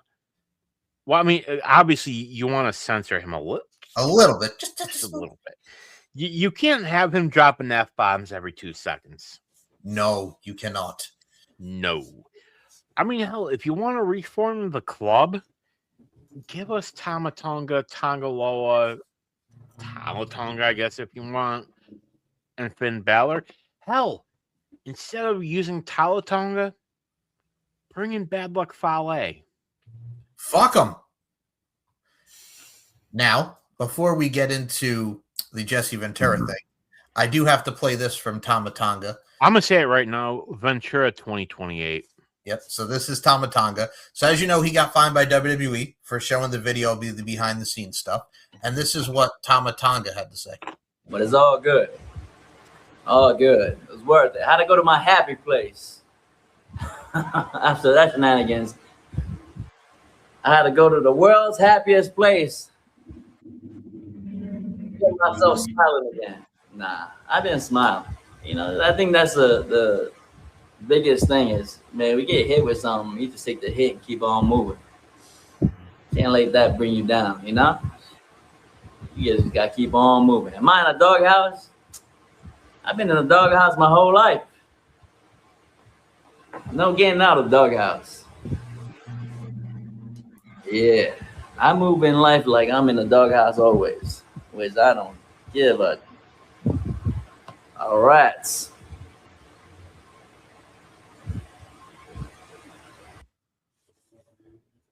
Tama Gunna Tonga. Exactly. You know, it's give that man a fucking title. Give him a singles title. Give him the U.S. title, the Intercontinental title, the fucking World Heavyweight title, the WWE title. Give him something. Yeah, that man. I'm sorry. You're right. He's entertaining. I want to circle back to the fucking Hall of Fame. How in the goddamn hell is Haku Ming, you know, King Haku? How is he not in the Hall of Fame already? That's another name in its entirety. Oh, now again, a whole show. Whole show. Plus one, maybe two. Mike, we need to do that. Add that to the list. You know what we might do? I think we need to get our brothers in arms and our sister in arms and do a little wrestling roundtable on that. And get that back. A little Hall of Fame action, man. And I will add this, you know, just for my co-general manager of Max Wrestling, Mr. Moses Marquez, fuck AWA. There you go. The other thing I have to mention. You're welcome. Just for you, my brother. You're welcome. Yes, the other WrestleMania match that was announced on Raw, and we'll mention it. Of course, we saw it coming. Becky Lynch and AJ Lee for the Women's Intercontinental title. It was fine. It did what it needed to accomplish. No. It was. I was whatever. I don't. You're talking about a title that's supposed to fucking elevate new stars. And it's AJ and Lee. When you had it with fucking Lyra, and then you put it on freaking Maxine. Yes. You stuck it on Becky. Yep. You had and Bailey tried for it and yet never got it. So explain to me how you're elevating the title by giving it to AJ Lee. So you still could have had the match between Becky and fucking and AJ and not had a title into it. So I'm gonna answer your question, Paul. I'm gonna fix this for WWE. Because here at the RWT podcast, we are considerate. We are kind people. We give you solutions. What do we do with problems? We solve them. Yes. So here's what you do. For one, Becky never beat Maxine Dupree for the IC title. Maxine is still IC champion. Yep. The feud going into WrestleMania is Natty versus Maxine for the IC title. Yep. That is your match. And I'll tell you, you know what you do? You don't make it a normal match. You don't make it a submission match. For the first time ever at WrestleMania, you make it an underground match. I like that. Again, but they are not that clear thinking of that. They don't want to do that. You see, what it is, Mike, and it's simple. People do it not just in wrestling. They do it in movies. They do it in music. Whatever. They take the easy route. Yep. You know, the safest route available. You know, sometimes in life, you got to throw caution to the wind and be like, yeah, fuck it. Let's see what happens. Whew.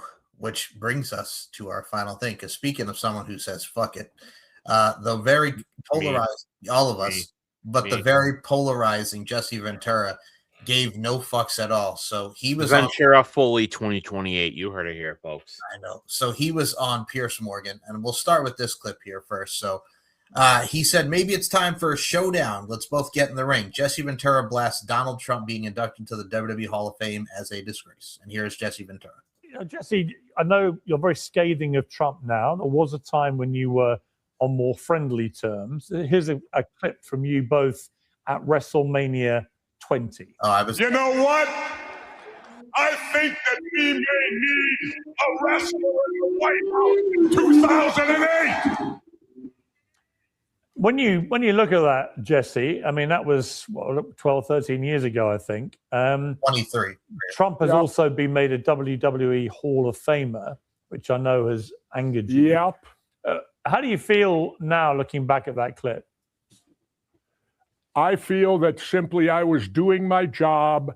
I was doing what I was asked to do at the WWE. Trump being a Hall of Famer is a tragedy. This guy has never been in the ring. I got a good friend, Ken Patera, Olympian, first man to overhead press 500 pounds, 25 years in the wrestling business. Kenny Patera is not in the Hall of Fame. Donald Trump does not belong in the Wrestling Hall of Fame. He never earned it. You know what I had to do to get in the Pro Wrestling Hall of Fame? At one point in my career, I wrestled 63 consecutive nights in a row. That's how you get in the Hall of Fame. When I was referring to putting a wrestler in the White House, I was talking about me, not him. Really? That was a bit ambiguous. Absolutely. I was the former governor of Minnesota. I'm the only real former wrestler. I don't include him. He's only in the Hall of Fame because he stopped an investigation against Vince McMahon, a sexual stuff. Do you intend to run again for governor and therefore maybe president? I don't necessarily intend to run again, but I'm working on something that could send me straight to Washington and go face to face with this guy. Really? Well, you would run for president? May be in the works. I mean, he can't run for president again, so what would that involve? Well, you'll have to find out, wait and see. I'm not going to spill it here. You're not going to crash But I'll put it to you this way. Wait. Piers, I'll put it to you this way. We withstood the onslaught of the Gestapo in Minnesota. Well, I was taught in war to do this. You ensure that your backyard is secure. That's the first thing you do. Well, Minnesota's now secure. We've repelled the onslaught from Trump. Now it's time for us to go on the offense. So maybe it's time to send the Navy SEAL to Washington. Maybe it's time for a showdown between the Vietnam veteran and the draft dodger. Do you actually mean a physical confrontation, or? No, but if he wants it, he's in the Hall of Fame. Let's both get in the ring. You gotta love Jesse Ventura. I would pay good money to see that. I would. Just as an aside, I would pay good money to see that. I want to see it. I want to see it. Same. He's not wrong in anything he said. I truly believe that is why he's in the Hall of Fame. Can we also just put the Hell in a Cell in there too? You know, for I look at it from a stance like this. Tickets can go to charity, maybe pay down the national debt. I look at it from a stance like this, guys. When you see someone like Jesse Ventura, and his old geriatric ass ain't gonna fucking get in the damn ring. No, with Donald Trump, I agree with what he had to say about Trump being in the Hall of Fame, and the same Hall of Fame the year that Mick Foley went in, which I know Mick has mentioned many a times that he wishes that didn't happen. But I also look at it from a stance like this. I think that was one of it. I think him hosting WrestleMania 4 and 5, but I think it has to do more with the sexual stuff that both of those gentlemen were involved in. I think he told no lies in anything he said. And before I play the other clip, guys, we'll talk about this. Your guys' thoughts on Jesse's 3 minutes on Piers Morgan there. You know, I'll say it. Yeah.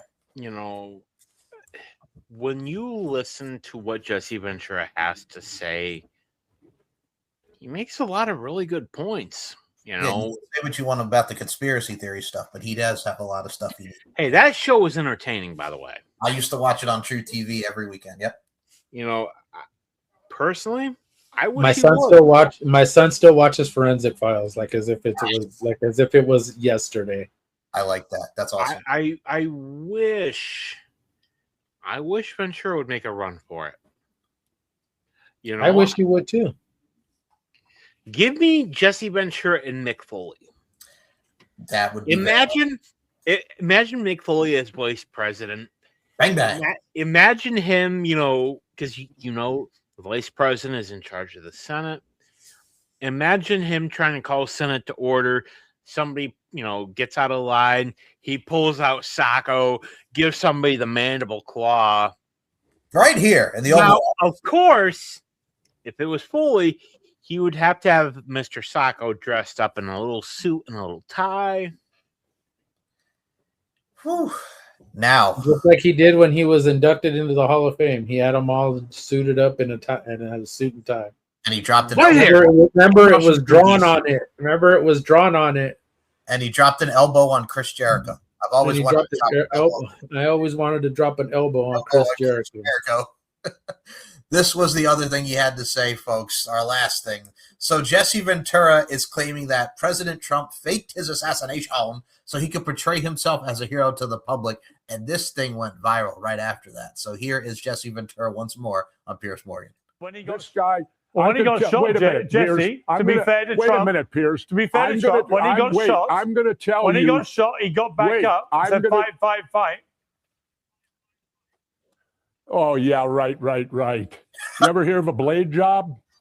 Anyway. A blade? What, you think he was fake? Anyway, I don't know. Where's his scar today? Somebody died literally sitting behind him. I don't know. Come on, Piers. You're going to tell me this guy's a big hero now? I thought that day he was. That's what you're going to tell me? That day he was. Really? Yeah. Really? Yeah, he was. Yeah, well, he accomplished what he wanted out of you guys. No, I think you can be heroic on one day and you can be less heroic on others. But if you ask me, was he heroic when he got shot? Yeah, and I think those who try to pretend he wasn't actually shot or anything, it's ridiculous. You're right. When he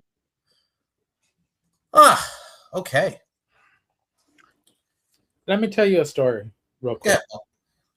So I was at a phone booth and phone booth, back in the day, phone booth. Great movie, by the way. I was about to say, so you were at the phone booth ordering a pizza, and then Kiefer Sutherland made the phone call. Yeah, you're funny. You're funny. Great movie. So, if you haven't seen it, people watch it. Yeah. So I was at a gas station, and it's basically like a little house. It was like the kiosk that was behind me, and then behind it is like the air pump and the water, and then there was a payphone. Well, I used to go there like at night, and I used to make phone calls to like my ex-wife. Yeah, my ex-wife. This is when we were dating. This is when we were first courting each other. So some of the homies from the neighborhood happened to walk by, and they were like, "Hey, what's up, man? Blah blah blah." And I was like, "Okay, none." Blah blah blah. I was on the phone. About 2 minutes later, I heard a car screech, and then I heard pop, pop, pop, pop, pop, pop. I heard like 8 shots. I dropped the phone, fell into the bush that was behind me, and all I saw were little red streaks fly right by me. Damn. And I'm laying there, and I'm like, I heard a dink. Well, one ricocheted off the phone booth. Had I been sitting up, that thing probably would have went in the either through my shoulder or at least maybe about my neck high, because of where it hit. But I was laying in the bush flat. Now, Donald Trump wants to tell people, hey, guess what? I got shot. You should see me get up. I've seen people shot before. And I've seen people shot with even a little 22. The damage that a 22 can do once it hits inside of you is that literally it ricochets off of everything. So if it hits a bone, it's going to hit a bone and it's going to ricochet. It can do damage. So you're trying to tell me that with a whatever caliber fucking gun that one was shot from, all he got was this little dinky do little cut on his ear, and the person behind him got killed. He did. Explain that to me. Now I've heard Army snipers, I've heard snipers use this and say this. There was no way that he was just going to get a little chunk of his ear off. That thing, as if it got close to his ear, it's taking off a big chunk of his ear. Matter of fact, if it gets close enough to his ear, with as much pressure as going behind it, he's going to lose that ear. Not only is he going to lose that ear, he's going to lose the hearing in his ear. So you can't tell me that that was not fucking rigged. You're not the only one who said that. I said it. Papa Larka said it. Shout out to you, Dad, and happy birthday. Happy belated birthday, Happy birthday, Papa Lark. It's been one that was like that too, and I can honestly say that as I've rewatched the footage and watched his dumb supporters put that shit on their ear because they're idiots. I honestly think, like, no. If you're gonna get shot, you're not just gonna have like a smidge right here. I've shaken my head every time that. I'm sorry that individual lost their life, but damn it, no. That's why I'm shaking my head watching Pierce try to be like, oh, you can be heroic this day and heroic that day, and Jesse's like, dude, come on.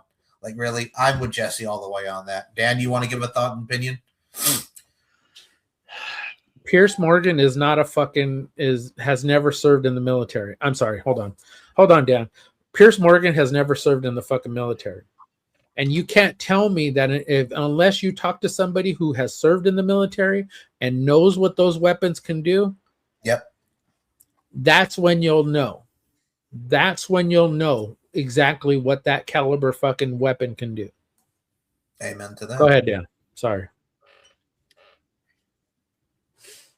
I detest, I loathe Pierce Morgan. Yeah. I can't stand him. I think he's a turd. You know, I wonder what Nicola has to think about him. Oh, we talked about it on the last show when I don't think she's a fan. No, the Megyn Kelly friggin' clip of friggin' her going at Pierce. We don't even like Pierce Morgan, but we hate Megyn Kelly even more. I'm sorry, go ahead. Does anybody like her? No. Really? No. Like, I could go off on her, but I'm not going to because I'm in a good mood, actually. Good mood. Go ahead, Dan. But I think back to the Kennedy assassination. I mean, something that's been picked over time and time again.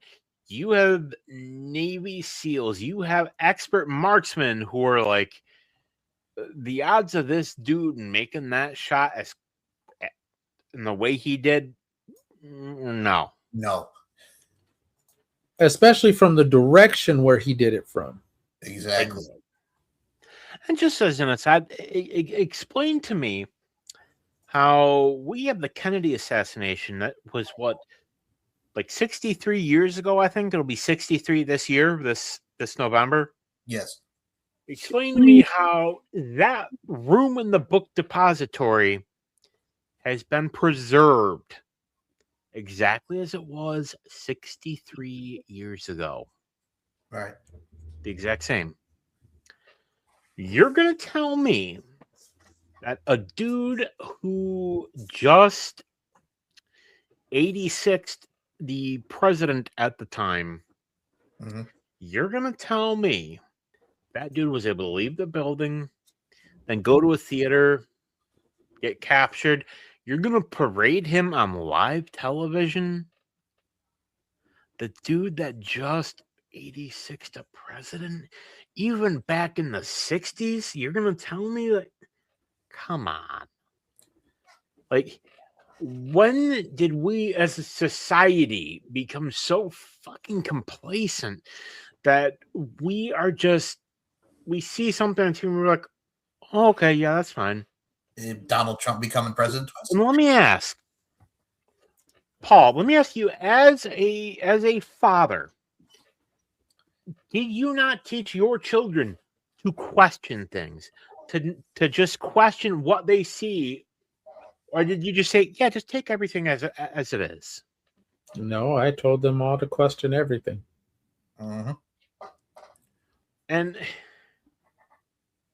you know, am I necessarily saying that it didn't happen the way that everyone thinks it did?